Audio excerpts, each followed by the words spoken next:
This right here is all we are going to hear about for the next couple of months, what the Browns should do with the second overall draft pick.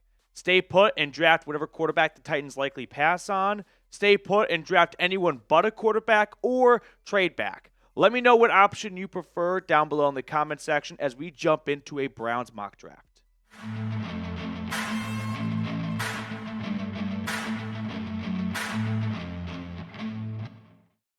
The Cleveland Browns have the second overall pick in the 2025 NFL Draft, and it is officially time to jump headfirst into mock drafts because up until this point, we are really grasping at straws without knowing what pick the Browns are going to have, but now we know, so let's get into it. My third mock draft of the year, and we start off with the Tennessee Titans on the clock selecting Cam Ward. The word on the street is the Titans like Ward a lot, so I won't overcomplicate this. Let's say Cam Ward is a Tennessee Titan, which means the Browns are on the clock, and with the second overall draft pick, I've got the Browns trading it. This is a little bit of what I think, but also what I prefer. Because as of right now, I don't have a whole lot to go off of when it comes to what I think. There's not a whole lot of rumors out there. That's not going to come out till like Super Bowl week and Combine week. That's when we get a lot of the good juicy stuff. But I am going off a little bit of what I want as well. And that is for the Browns to trade back and add to their draft picks. And I think the New York Giants are a prime team to deal with. I've got them swapping first-round draft picks, and in exchange for going back one spot, the Browns acquire the Giants' third-round draft pick. Why would the Giants do this? Well, they might get a little fidgety. They might start to panic a little bit that someone could leapfrog them and take their quarterback. So we saw the Bears do this when they moved up in 2017 for Mitch Trubisky in identical fashion, going from 3 to 2. So when the Giants move up to the second overall pick, they get Shedeur Sanders, which means the Browns at number 3 take Abdul Carter, edge rusher out of Penn State. And then to round out the top 5, we've got Travis Hunter going to the Patriots and Will Johnson going to the Jags. So before we get too deep into who is Abdul Carter and what is his makeup, just some more reasoning as to why I think we could see a Browns-Giants trade. I was listening to the Giants owner talk about the future for the New York Football Giants, John Mara, saying, quote, "It better not take too long because I've just about run out of patience." To me, this signals desperate, right? There is going to be some hair on fire in East Rutherford, and I could see the Giants going, hey, even if we don't love Shedeur Sanders as a prospect, we've got to get a rookie quarterback because we've got to have a project that might buy us some time. And our owner is getting a little impatient. And what happens when owners become impatient? They meddle, right? They walk into the war room and they go, looks like you guys have put together a great PowerPoint. I really like that Colorado quarterback. Let's go get him. Who's going to say no to the boss man? He's impatient. He's old and senile. So I could see the Giants moving up, which means the Browns could acquire an extra draft pick in day 2 and get the player that they want all along. The edge rusher, the outside linebacker out of Penn State, Abdul Carter. So let's get to know the Nittany Lion. He is 6'3", 259 pounds. So from a size perspective, pretty good. For comparison, Miles is like 6'3", 270-ish pounds. So Garrett's Superman. He's a freak of nature. You're not going to find guys that big, that strong, that fast. But Abdul Carter definitely checks the makeup for an NFL edge rusher. He has recently moved to that position, so he's still pretty raw. He was an off-ball linebacker early on in Happy Valley. This year was his first true season as a defensive end, an edge rusher. So there's some development that needs to happen here, but the physical traits, they're incredible. I mean, the guy has an incredible first step. He is way too fast to be this big. And there is a lot to sink your teeth into what you can mold out of Abdul Carter. And then you add in, forget the molding, like, how about just the production too? His first year, 11 sacks, 11 and a half tackles for loss. Now think about what he's going to be in a couple of years when he really starts to master the position and hone in on his arsenal and his tool chest as he gets more experience and more development at that spot. He checks everything, Barry, and now I'm kind of leaning into what did the Browns do in the draft with Andrew Berry? Well, they've got a type. They are like the Leonardo DiCaprio of drafting. They like him young, and that's Abdul Carter. He's athletic, and he's at a cornerstone position. Athletic, young, cornerstone. That's what the Browns frequently target more than anything else in the draft under Berry. So, like or hate Berry, let's at least try and think, what are the Browns going to do based on their history? And they usually like to do these three things right here. And this screams Abdul Carter to me. So who do you want the Browns to draft in round 1? Before we look at the rest of my mock draft, let me know in the comment section below who you would like Cleveland to select with that second overall draft pick, or if they move back a few spots, who you want to go after in the first round. So after Abdul Carter, the Browns have the first pick in round 2, and then they go running back. Omarion Hampton out of UNC. I thought about Arizona State's Scatabo, but ultimately I decided to go with Hampton out of North Carolina. 6 foot, 219 pounds, junior, really good size altogether. I wouldn't say reminds me of Nick Chubb because I feel like that's a really tall order, but he is an aggressive, physical running back. He is not some elusive scat back who is a finesse guy. No, he craves content. He wants to take you down with him. Like, he is someone that is going to get in the hole and take down a linebacker falling forward. And that does remind me of Chubb at times. Maybe a better comparison could be like David Montgomery for the Detroit Lions, but there's a little bit more speed right here with Hampton than with Monty coming out of Iowa State. You look at Hampton's last 2 seasons as a starter at Chapel Hill, 1,600 yards.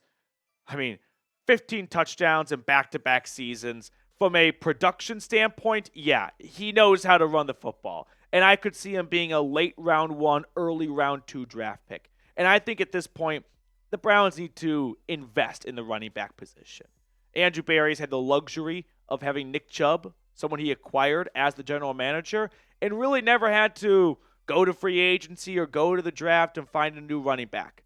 But the last 2 seasons, they have been abysmal from a rushing standpoint for Cleveland. And they just need a hard reset, and they need to spend a little bit of a premium asset. The Browns are going to have that first overall pick, like I mentioned, in round 2. The way it works is when you have teams with the same record, the tiebreaker is strength of schedule. So you have 3 3-win teams, and the Browns have the second easiest strength of schedule. Every round after that, they all rotate. So like the guy at the front goes to the back of the line. The guy at the back of the line moves up 1 spot. So that's how the Browns pick first in round 2. Before we look at the rest of my mock draft, I do have to give a quick shout out to our friends over at Game Time. So Game Time has an awesome feature that anyone looking to go to, say Ohio State, Texas is looking for. You should check out Game Time Picks. You see, Game Time Picks filters out the fluff to show you only incredible deals on great seats, so you don't have to waste time searching through thousands of tickets. One thing I love about Game Time is they offer the Game Time guarantee. Let's say you find tickets in the same section and row for less. Game Time will credit you 110% of the difference. So take the guesswork out of buying tickets with Game Time. Download the Game Time app, create an account, and use code CHATSPORTS for $20 off your first purchase. Terms apply. Again, create an account and redeem code CHAT Sports for $20 off. I put all that information for you guys in the comments and description of today's video. Download Game Time today. What time is it? Game time. Moving on to round 3, where the Browns now have 3 third-round picks thanks to the trade with the New York Giants. And with the first pick in round number 3, thanks to the Giants, I've got them going with Aireontae Ersery, the offensive tackle out of Minnesota. It is time for the Browns to address the offensive line. They have made a couple of picks at this spot the last few years. Zach Zinter, DeJuan Jones, but I am looking for a future potential left tackle. And the 6'6", 330-pound senior from Minneapolis can definitely check that box. So the explosive first step is one of the first things that scouts rave about. For a guy who's 330 pounds, you don't find that kind of top-end speed very often. So I'm very excited to see how he performs at the NFL Combine in February, because he may go from being a third-round target to a round 2, potentially a round 1 guy with the athletic makeup of someone who's 6'6", 330 pounds.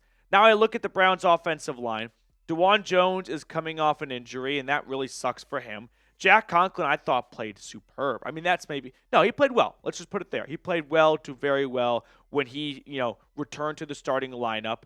But I feel like the Browns need to find at least a swing tackle at the very worst in round 3 of the draft, because they have not had much stability at the tackle position. So they should expect for some backup to go in based on the recent events at the tackle position for Cleveland.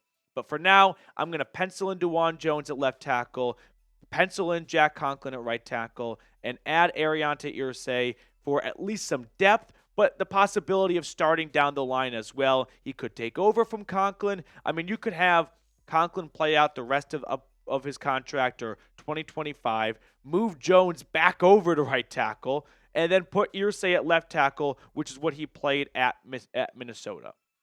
Moving on in round number 3, I'm going to go with Derrick, Harmon, defensive lineman out of Oregon. Now, I personally expect Harmon to go before round 3, but Pro Football Focus thinks he's a round 3 guy in their mock draft simulator, so this could easily change as we get closer to April, but we'll roll with it for now. 6'5", 310 pounds. If you recognize the name, my Big Ten folks out there, he started off at Michigan State, and then he transferred to Oregon, where obviously he had a phenomenal season, but he really broke out as a pass rusher. His last year in East Lansing, 1.5 sacks. This year in Eugene, 5 sacks. So not only was he a very good run stopper who took on double teams well, he fought through them, he freed up his linebackers to go make plays in the backfield, he also showed flashes of pass rush potential, which is just absolute pornography to NFL GMs when talking about interior defensive linemen. And now I'm looking at the Browns' defensive line, and I'm looking at Dalvin Tomlinson getting up there in the age column. Shelby Harris, 1 year left on that 2-year deal he signed, also up there in the age column. Mike Hall coming off likely knee surgery. Not a bad idea to reinforce the interior of the defensive line, because the worst place to get pressure from is right up the middle. And with the Browns getting a little up there in the age column outside of Mike Hall, I think it's a great time to add an awesome player like Harmon, who personally I don't think is going to be there in round number 3, but I remember when we didn't think Perion Winfrey would be there in round 4, and he fell all the way over there, right? So Siaki Iko is a guy who most thought would go in round 2 to the Browns. They got him in round 3. For whatever reason, defensive tackles tend to fall a little bit more. 5th and final pick for days 1 and 2 of the 2025 draft.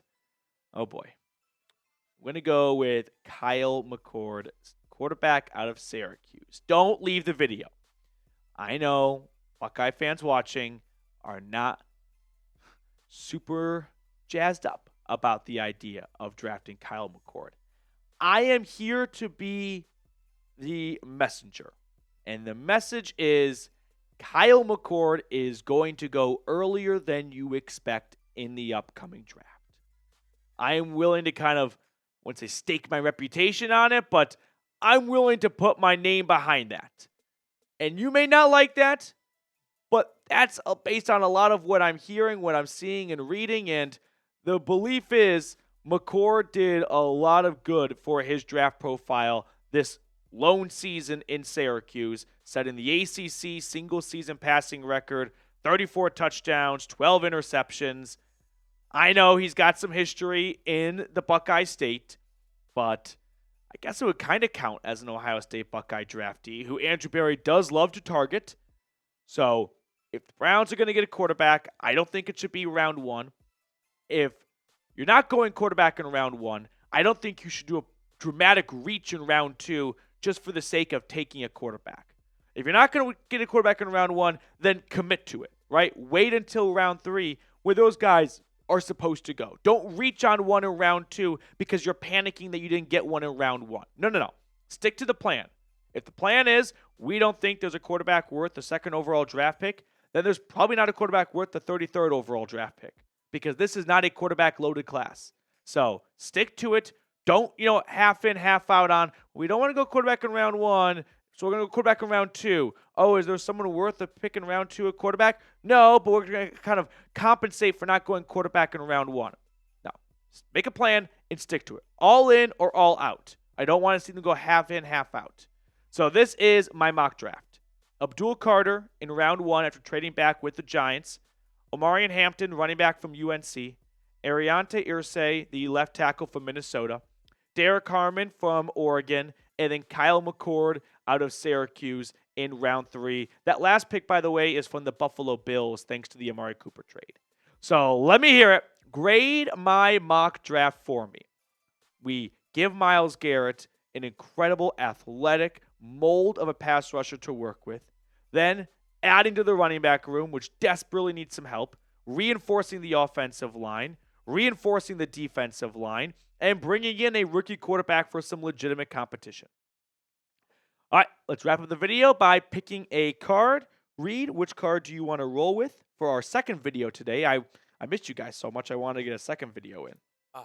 It's good. It's good to be back, Pete. It is. It's good to be back. Let's go with 8 of spades. 8 of spades? 8 of spades. I'm going to go with, we had 2, oh, crap. Dropped like 5 cards. I'm going to go with Queen of Clubs. At this point, by the way, I am almost half intentionally doing a poor job of shuffling because I know it triggers a lot of people in the comments. All right, what did I say? Queen of Spades. What'd you say? Yeah, you weren't even close. 5 of Diamonds, which I said 5 of Hearts last time, so off the back iron. That's going to do it for us on today's episode. Thanks for tuning in. I'll see you all later.